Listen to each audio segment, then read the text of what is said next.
15 जून की रात लद्दाख में भारतीय सेना और चीन की पीपुल्स लिबरेशन आर्मी पीएलए के बीच लड़ाई हुई।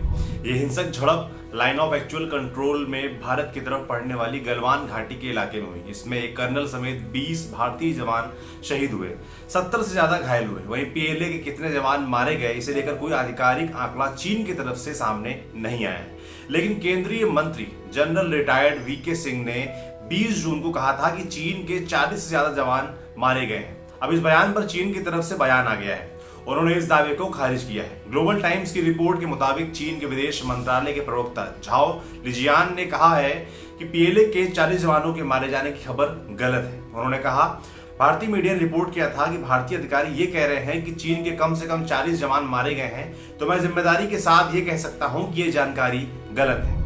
23 जून को एक मीडिया ब्रीफिंग के दौरान झाओ लिजियान ने कहा, 22 जून को भारत और चीन के बीच सीमा के मुद्दे को लेकर दूसरे राउंड की कमांडर लेवल बातचीत हुई।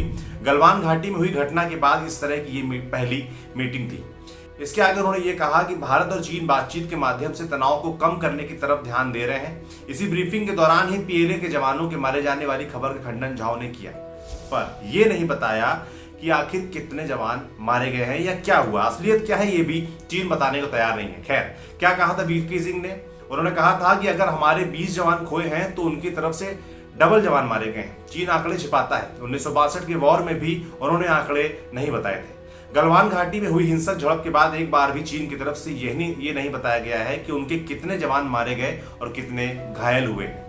हालांकि अब उस बात का वो खंडन जरूर करते दिख रहे हैं। इधर भारतीय सेना प्रमुख जनरल एम नरावने 23 जून को लेह गए। वहां उन्होंने गलवान घाटी में हुई लड़ाई में घायल हुए सैनिकों से मुलाकात की, उनका हालचाल लिया।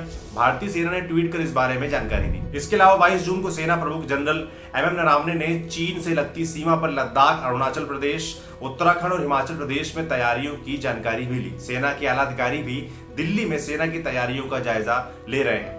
झाओ लिजियान ने अपनी ब्रीफिंग में जिस बातचीत का जिक्र किया था वो पूर्वी लद्दाख के चुशुल सेक्टर में मोल्डो नाम की जगह पर हुई बातचीत का था। यह जगह चीनी इलाके में पड़ती है। करीब 11 घंटे तक यहाँ पर बातचीत चली। सुबह 11:30 बजे दोनों तरफ के कोर कमांडर मिले और रात को 11:30 बजे तक उनकी बैठक खत्म हुई। मामले में आगे जो अपडेट्स आते हैं वो भी हम आप तक पहुंचाते रहेंगे। देखते रहिए दी लल्लन टॉप। शुक्रिया।